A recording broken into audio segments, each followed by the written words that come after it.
Eduardo tinha 42 anos quando decidiu retornar ao interior de Minas Gerais. A vida na cidade grande havia se tornado insuportável. O coração fraco o afastara do trabalho como professor, e a solidão o devorava dia após dia. Quando recebeu a notícia da morte de um tio distante e herdou a antiga mansão da família, no alto de uma colina esquecida pelo tempo, acreditou que talvez ali pudesse recomeçar. A casa era imensa, mas carregava um ar de abandono.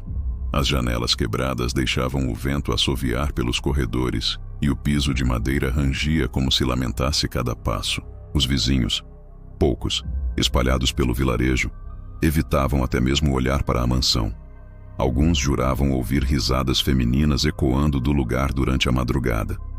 Outros diziam que a casa estava amaldiçoada há gerações. Eduardo não acreditava em superstições, ou pelo menos fingia não acreditar. Instalou-se ali, limpando os quartos, organizando velhos livros e tentando transformar o ambiente sombrio em um lar. Mas logo descobriu que a mansão guardava algo mais do que memórias. Na primeira semana, as noites foram estranhas.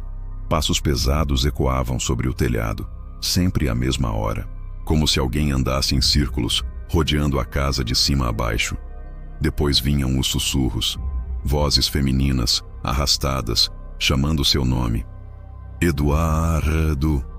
Você voltou. Os sonhos começaram logo em seguida. Eduardo acordava paralisado na cama, incapaz de gritar, incapaz de mover sequer um dedo. Sobre seu corpo, sempre a mesma figura.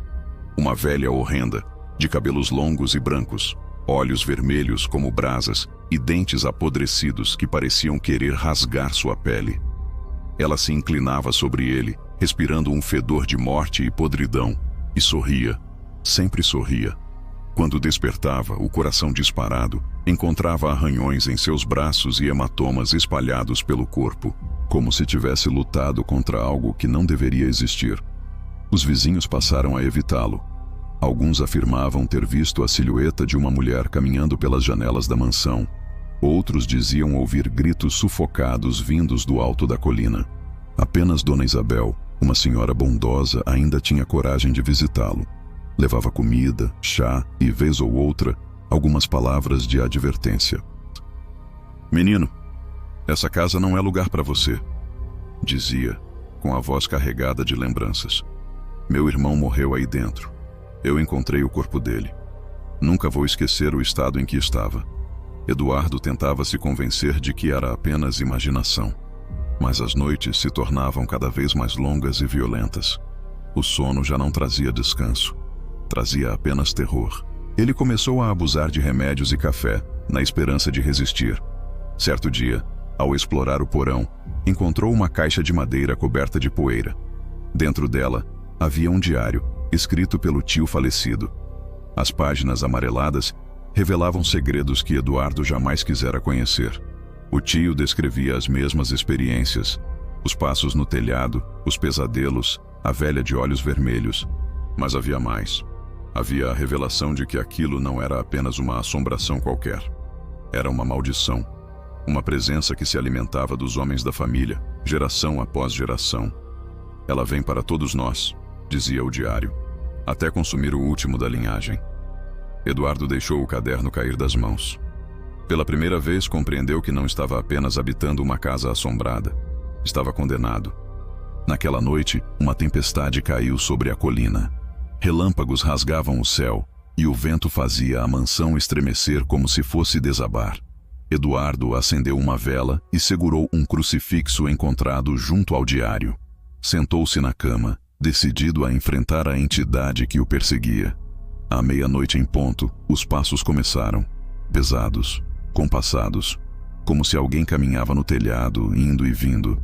Depois, a risada arrastada, ecoando por cada canto da casa. Eduardo! Chegou a sua vez. A porta se abriu com violência, batendo contra a parede. E ali, na escuridão, a velha apareceu. Seus olhos ardiam em vermelho. As unhas longas tilintavam contra a madeira. O sorriso se alargava, mostrando dentes que pareciam feitos para rasgar carne. Eduardo tentou erguer o crucifixo, mas o corpo não respondia. A vela se apagou sozinha. e a risada dela encheu todo o quarto, acompanhada de um sussurro que parecia vir de dentro da própria mente dele. 2 dias se passaram. Nenhum sinal de vida vinha da casa. Preocupada, Dona Isabel decidiu subir a colina. Encontrou a porta entreaberta, balançando com o vento. Entrou, chamando por Eduardo. Nenhuma resposta. No quarto, viu o que jamais esqueceria. Eduardo estava deitado na cama, já em estado de putrefação.